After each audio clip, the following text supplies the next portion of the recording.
सभी मित्रों को गुड मॉर्निंग। आप सभी का अपने चैनल के ऊपर स्वागत है। आशा आप सब अच्छे होंगे, स्वस्थ होंगे। तो हम बात कर रहे थे भारतीय न्याय संहिता की धारा 38 पे, तो उसी को आगे लेके आप चर्चा करते हैं। ज्यादा समय न लेते हुए आइए सीधा टॉपिक पर चर्चा करते हैं। धारा 38 भारतीय न्याय संहिता 2023। तो भारतीय न्याय संहिता की धारा जो 38 जो है ये आईपीसी में धारा 100 थी। मान मर्यादा और शारीरिक अखंडता की रक्षा करना धारा 38 में वर्णन किया गया है। कानून आपको गंभीर परिस्थितियों में अपनी या किसी और की रक्षा के लिए हमलावर की जान लेने तक का अधिकार देता है। तो धारा 38 ये बोलती है कि अगर परिस्थितियां गंभीर हैं,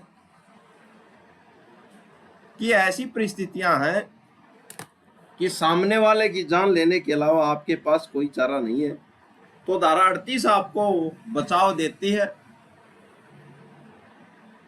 तो ये कुछ मामले हैं, इन मामलों में धारा 38 का बचाव दिया गया है कि कौन सी परिस्थितियों में आपको धारा 38 का बचाव मिलेगा, सेल्फ डिफेंस का अधिकार मिलेगा।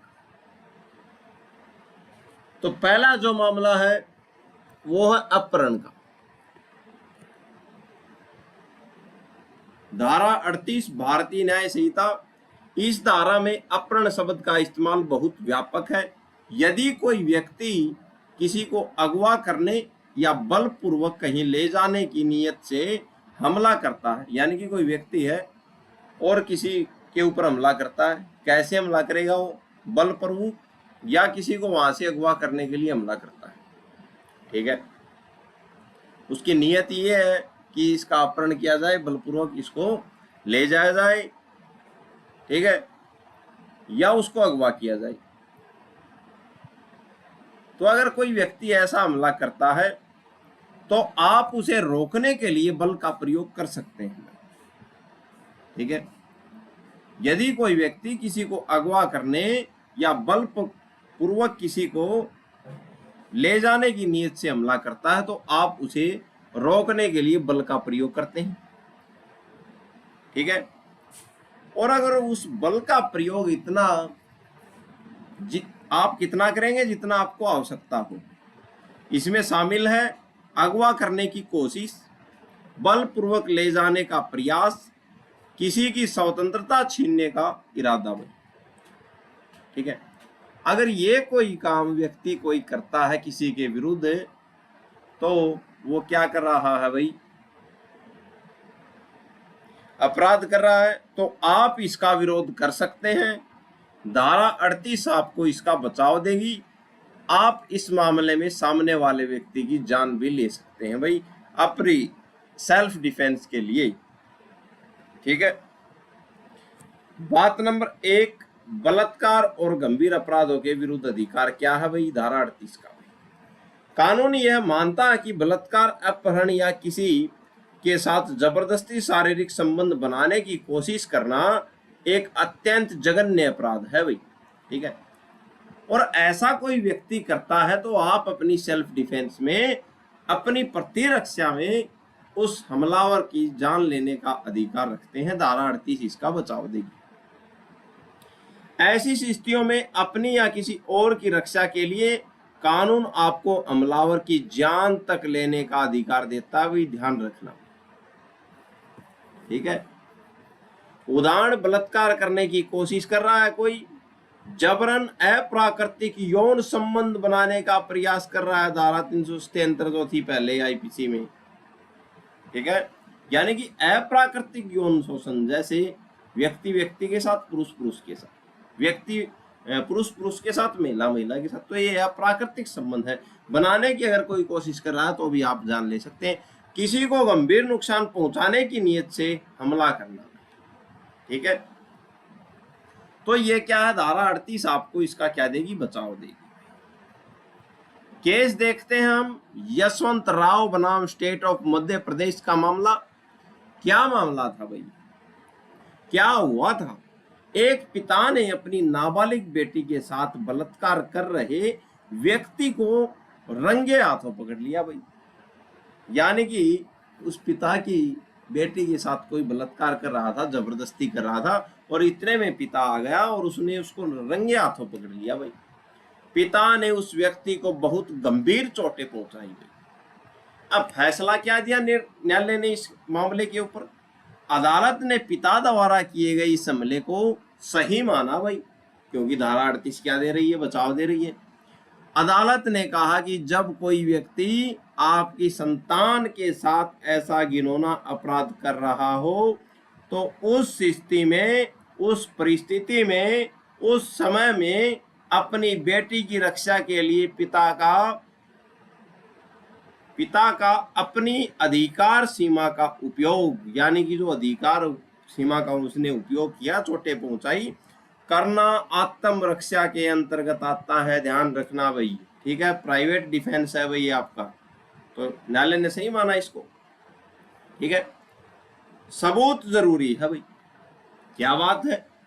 आत्मरक्षा में जान लेने या गंभीर चोट पहुंचाने के लिए यह साबित करना जरूरी होता है कि हमला, बलात्कार या अपहरण जैसी गंभीर नियत से किया गया था। तो आपको यह साबित करना होगा कि हमला जो किया था वो बलात्कार या गंभीर अपहरण के लिए किया गया था भाई, ठीक है। बात नंबर 2, सच खतरा भाई। सच्चा खतरा क्या है भाई? यह अधिकार तभी मिलता है जब खतरा वास्तविक हो गई।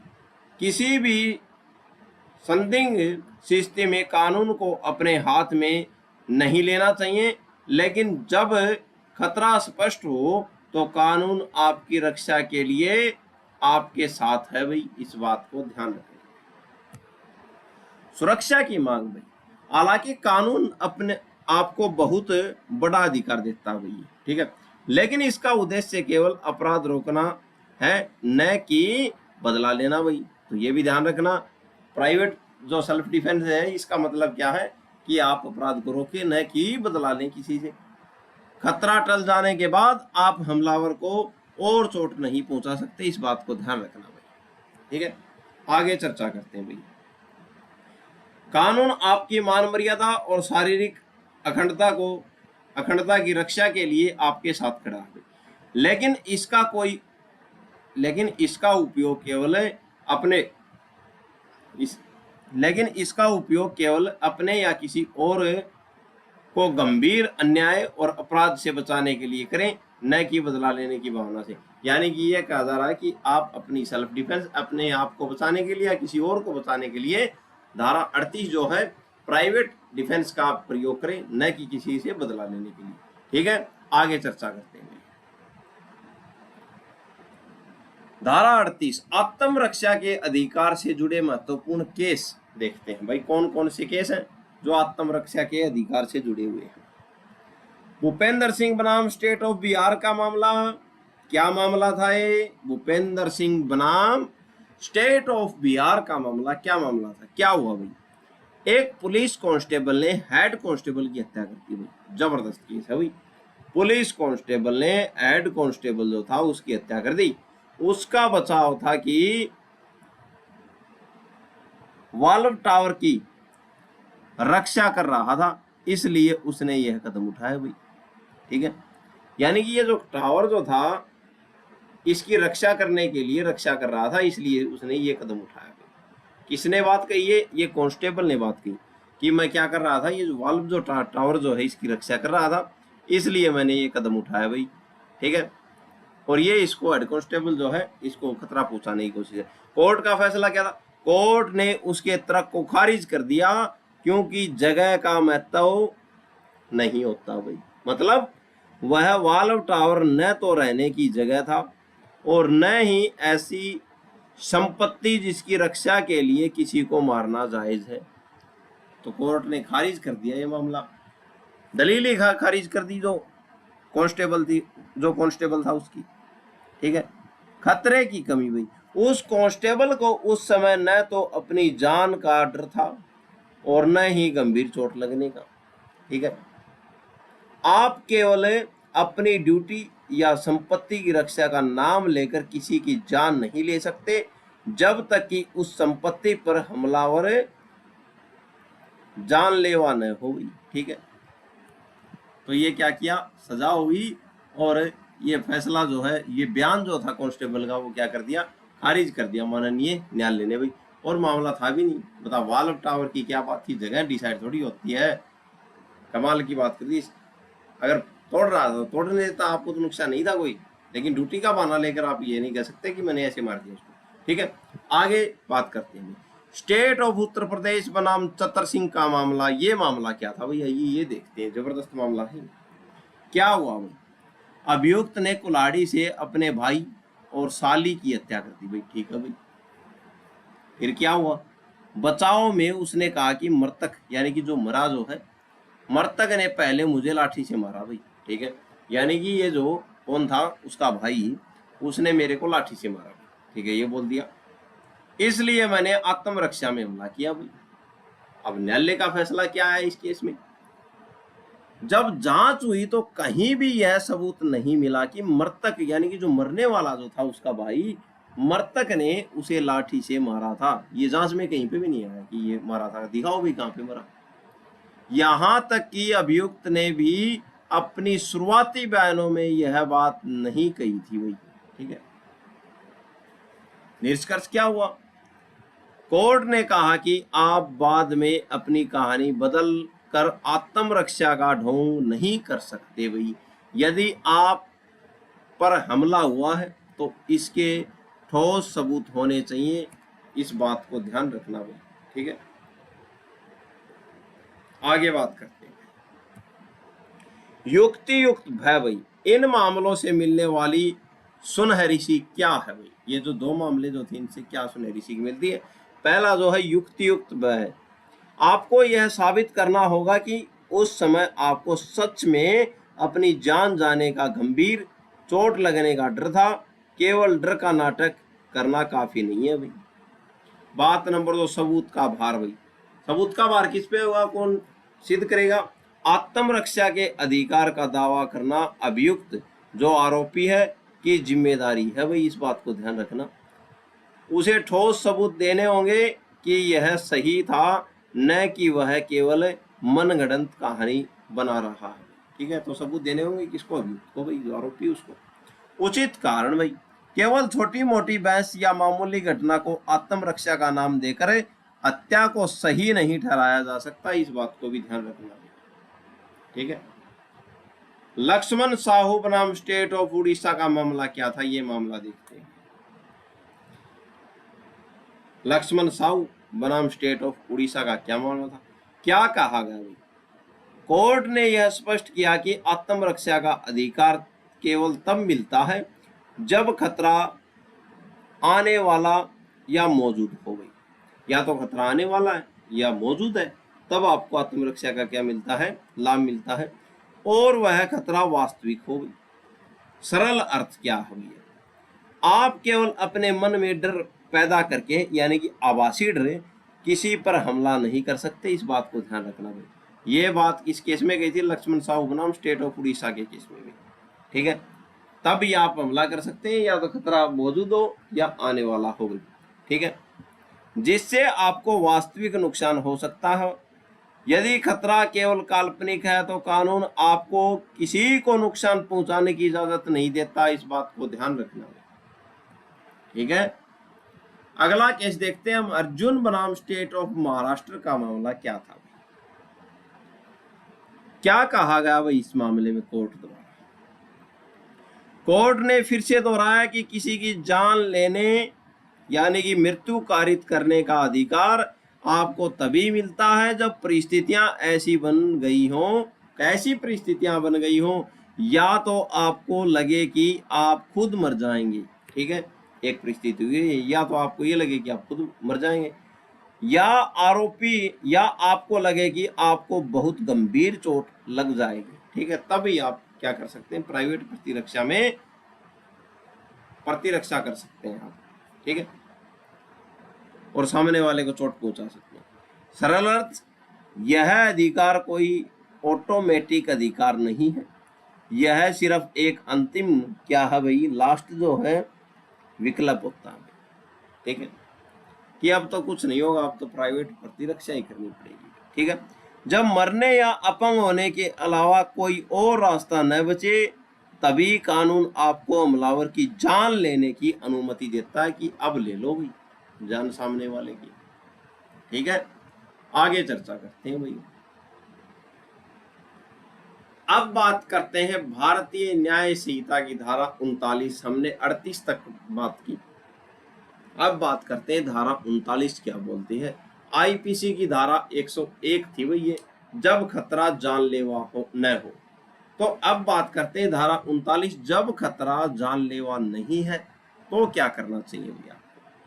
यह धारा 38 का दूसरा भाग है, यह बताती है कि जब खतरा जानलेवा न हो, वो तो बता रही थी जब खतरा जानलेवा हो धारा 38, ये 39 बता रही है जब खतरा जानलेवा नहीं हो तो आप कितना बल प्रयोग कर सकते हैं, तो आप कितना बल लगा सकते हैं आप अपने आप को बचाने के लिए। आइए देखते हैं मुख्य नियम। धारा 38 इन 7 गंभीर स्थितियों में आप हमलावर की जान ले सकते थे।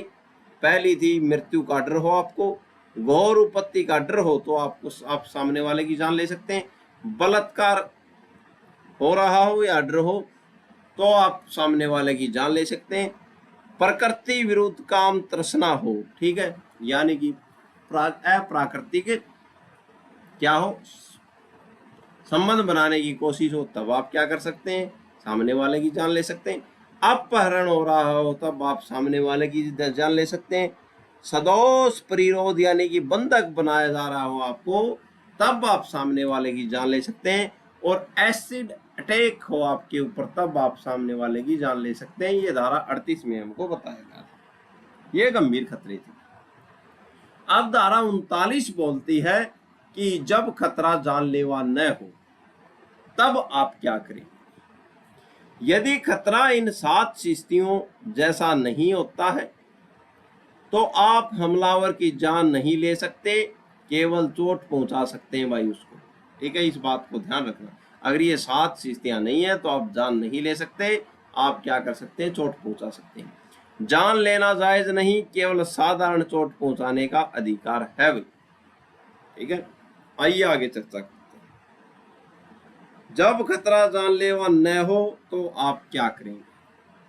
यदि हमले से आपकी जान जाने का आपको बहुत गंभीर चोट जैसा अंग भंग, ठीक है, यानी कि यदि हमले से आपकी जान जाने या आपको बहुत चोट लगने का डर नहीं है, ठीक है, हमला हो गया आपके ऊपर तो आपको ये लगे कि नहीं जान तो नहीं जाएगी, ठीक है, और गंभीर चोट भी नहीं लगेगी, तो आप अपनी रक्षा में केवल साधारण चोट ही पहुंचा सकते हैं सामने वाले को। इस बात को ध्यान रखना है, मार नहीं सकते, नहीं और उपत्ति कर सकते।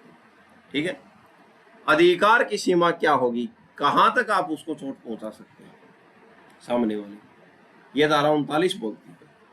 आप हमलावर को चोट पहुंचाकर खुद को बचा सकते हैं लेकिन आप उसे मार नहीं सकते, इस बात को ध्यान रखना।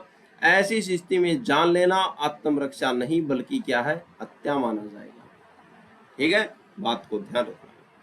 पुरानी शर्तें लागू, धारा 99 की शर्त, ठीक है, क्या है, आपको आपके पास पुलिस की मदद लेने का समय नहीं होना चाहिए भाई, तब ही आपने मारा हो। ठीक है, ये धारा 37 बोलती है जो आईपीसी में 99 थी। तो कब आप कर सकते हैं, आपके पास पुलिस की मदद लेने का समय नहीं हो, अचानक हमला होगा, ठीक है, तब आप क्या कर सकते हैं, ये अधिकार यूज कर सकते हैं। आप केवल उतना ही बल प्रयोग करेंगे जितना बचाव के लिए जरूरी हो, इस बात को ध्यान रखना। ये नहीं कि आप मार दो सामने वाले को, ठीक है, जान लेने का खतरा है ही नहीं फिर भी आपने मार दिया तो ये हत्या मानी जाएगी। यह अधिकार भी धारा 37, धारा आईपीसी की धारा 99, भारतीय न्याय संहिता की धारा 37 की शर्तों के अधीन है। जरूरत से ज्यादा बल प्रयोग करना कानूनन गलत है भाई। ठीक है, स्थिति देखते हैं, परिस्थितियां कैसी होंगी तब आप ये अटैक कर सकते हैं। स्थिति नंबर 1, धारा 38 के अंतर्गत जान का खतरा। ठीक है, अगर आपको जान का खतरा है, आपकी कनपटी के ऊपर रिवॉल्वर लगा है सामने वाले का, तो धारा 38 में आप उसकी जान ले सकते हैं, आपको बचाव मिलेगा। शिस्ती, कोई आपको गोली मारने के लिए बंदूक तान रहा है भाई, खतरा आपकी जान जाने का वास्तविक और गंभीर खतरा है भाई आपके पास। अधिकार क्या है अब आपका, आप अपनी जान बचाने के लिए उसे गोली मार सकते हैं, आत्मरक्षा में जान लेना जायज है। ठीक है, ये धारा 38 बोलती है। यह धारा 38 भारतीय न्याय संहिता के अंतर्गत आता है। ठीक है, पहली शिस्ती ये देखिए भैया। अब दूसरी शिस्ती देखते हैं, धारा 39 से संबंधित। भारतीय न्याय संहिता की धारा 39 क्या बोलती है, जान का खतरा न हो आपको। ठीक है, कैसी शिस्ती है, कोई आपको केवल धक्का दे रहा है, ठीक है, आपको धक्का दे दिया तो आपको ये पता है पड़ोगे, मरोगे तो नहीं, ठीक है, या गंभीर चोट नहीं आएगी, या मामूली थप्पड़ मार रहा है तो मामूली का थप्पड़ मारा है, खतरा क्या है, आपकी जान का कोई खतरा नहीं है, न ही गंभीर चोट का खतरा है। तो अधिकार क्या है आपका, आप उसे दूर धकेल सकते हैं, पकड़ सकते हैं या खुद को बचा सकते हैं, लेकिन आप उसे थप्पड़ के जवाब में चाकू नहीं मार सकते या जान नहीं ले सकते भाई। ठीक है, इस बात को ध्यान रखना भाई। और ये धारा कौन सी बोलती है, धारा 39, भारतीय न्याय संहिता की धारा 39 बोलती है। ठीक है, आगे चर्चा करते हैं। कानून आपको आत्मरक्षा का अधिकार देता है, लेकिन परिस्थितियों के अनुसार उसकी सीमा तय करता है। जब तक खतरा छोटा हो तो केवल बचाव करें, बदला नहीं लेंगे, इस बात को ध्यान रखें। ठीक है, आगे बात करते हैं भैया। अगली जो धारा है वो है भारतीय न्याय संहिता की धारा 40, आईपीसी की धारा 102। आत्मरक्षा का अधिकार कब शुरू और कब खत्म हो जाता है, आइए देखते हैं। जबरदस्त पॉइंट है कि आत्मरक्षा का जो अधिकार जो है वो कब तो शुरू होता है और कब खत्म हो जाता है। धारा 40 इसके बारे में बताती है। यह धारा बताती है कि आत्मरक्षा का अधिकार कब शुरू होता है और कब समाप्त हो जाता है। अधिकार कब शुरू होता है भाई, आइए देखते हैं। आत्मरक्षा का अधिकार उसी पल शुरू हो जाता है जब आपको यह डर या आशंका हो जाए कि सामने वाला व्यक्ति आप पर हमला करने वाला है, तब क्या हो जाता है भी, आत्मरक्षा का अधिकार शुरू हो जाता है। ठीक है, ये देखिए, कोई व्यक्ति आ रहा कुहाड़ी लेके और बोलता मैं तुझे आज जान से मार दूंगा। ठीक है भाई, तो यहाँ पर आत्मरक्षा का हमला शुरू होगा। आप अपने बचाव में क्या कर सकते हैं भाई, आत्मरक्षा कर सकते हैं। ठीक है, आशंका भाई, आशंका ही काफी है भाई। अधिकार शुरू होने के लिए वास्तविक हमला होना जरूरी नहीं है, सिर्फ हमले की उचित आशंका होना पर्याप्त है, इस बात को ध्यान रखना।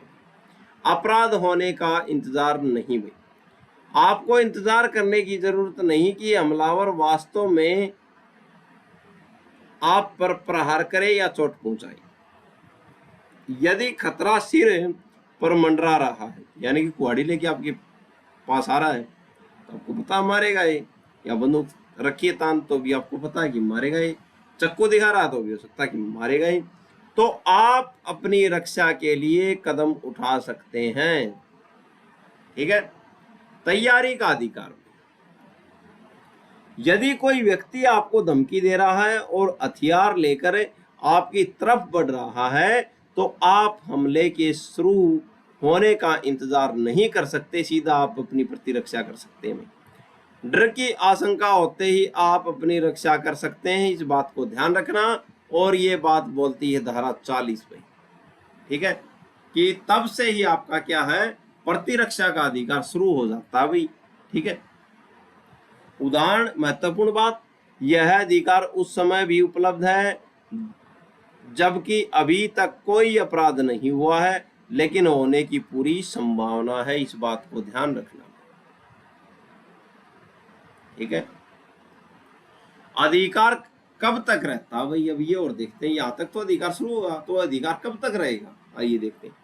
यह अधिकार तब तक बना रहता है जब तक वह खतरा या डर आपके दिमाग में बना हुआ है। ठीक है, अगर आपके दिमाग से निकल गया तो क्या हो जाएगा, अधिकार आपका खत्म हो जाएगा। खतरे के साथ भाई, जब तक हमलावर हमला करने की स्थिति में है या आपको उससे खतरा महसूस हो रहा है, तब तक आप आत्मरक्षा का अधिकार प्रयोग कर सकते हैं। इस बात को ध्यान रखना। सुरक्षा की गारंटी, जैसे ही खतरा टल जाए यानी हमलावर भाग जाए या वह हमला करने की स्थिति में न रहे, तो आपका आत्मरक्षा का अधिकार भी उसी पल क्या हो जाएगा भाई, समाप्त हो जाएगा। इस बात को ध्यान रखना। ठीक है, ध्यान रखें भाई, खतरा टल जाने के बाद आप हमलावर को चोट नहीं पहुंचा सकते। ऐसा करने पर यह आत्मरक्षा नहीं बल्कि अपराध, हत्या या हमला माना जाएगा भाई। इस बात को ध्यान रखना। ठीक है, उदाहरण देखते हैं, एक उदाहरण से समझे। कोई व्यक्ति आपको मारने के लिए घर के बाहर खड़ा है भाई और चिल्ला रहा है, वह अभी अंदर नहीं आया भाई, चिल्ला रहा है लेकिन बाहर खड़ा है, अभी अंदर नहीं आया। लेकिन उसकी धमकी और उसकी तैयारी देखकर आपको अपनी जान का पक्का डर है, ये मार देगा भाई आपको। ठीक है, दरवाजा खोल, तुझे जान से मार दूंगा, ये स्थिति है भाई, फोटो में देखना। ठीक है भाई, ऐसी स्थिति में कानून आपको पहले से ही अपनी सुरक्षा का इंतजाम करने या उसे रोकने का अधिकार देता है भाई। आपको ये इंतजार नहीं करना है कि वह दरवाजा तोड़कर अंदर आए और आपको चोट पहुंचाए। आपको पहले ही अपनी डिफेंस, अपना इंतजाम पक्का कर लेना भाई, कोई नहीं आने दो। आसान शब्दों में मुख्य बिंदु, आशंका ही काफी है। इस बात को ध्यान रखना। आत्मरक्षा का अधिकार उचित आशंका होते ही शुरू हो जाती है, हमला होने का इंतजार नहीं करना पड़ता भाई। इस बात को ध्यान रखना। खतरे के साथ अधिकार, यह अधिकार तब तक बना रहता है जब तक खतरा बना रहता है। जैसे ही खतरा टला, अधिकार समाप्त हुए। ठीक है, उचित सीमा में प्रयोग करें। ठीक है, अधिकार का प्रयोग केवल उतना ही करें जितना आपकी रक्षा के लिए जरूरी हो, न कम न ज्यादा। ठीक है, कानून की शर्तें लागू भाई, यह अधिकार भी धारा 37 की शर्तों के अधीन है। पुलिस की मदद का समय न होना और आवश्यक बल का प्रयोग।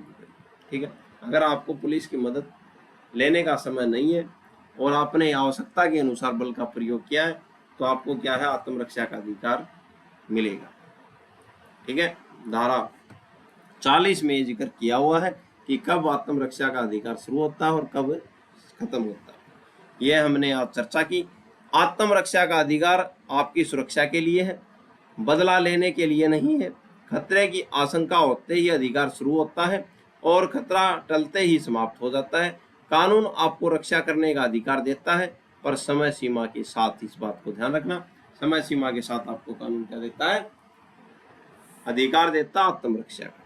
ठीक है, तो आज के लिए इतना ही। आशा है आपको ये पॉइंट समझ में आए होंगे, अच्छे अच्छे पॉइंट थे। धारा 38, 39 और 40 के बारे में हमने चर्चा की, जो जीवन में आपको एक काम आएंगी। छोटी छोटी बातें हैं, छोटे छोटे फैक्ट हैं, लेकिन इतने इंपॉर्टेंट है, आपको हर केस बना के देंगे। तो आज के लिए इतना ही। चैनल जो है, चैनल को लाइक करें, आपको आपका अपना चैनल समझे, लाइक करें, शेयर करें, अपने मित्रों तक पहुंचाएं। जहां तक कोशिश हो चैनल को पहुंचाने की कोशिश करें। तो आज के लिए इतना ही। धन्यवाद, धन्यवाद, धन्यवाद।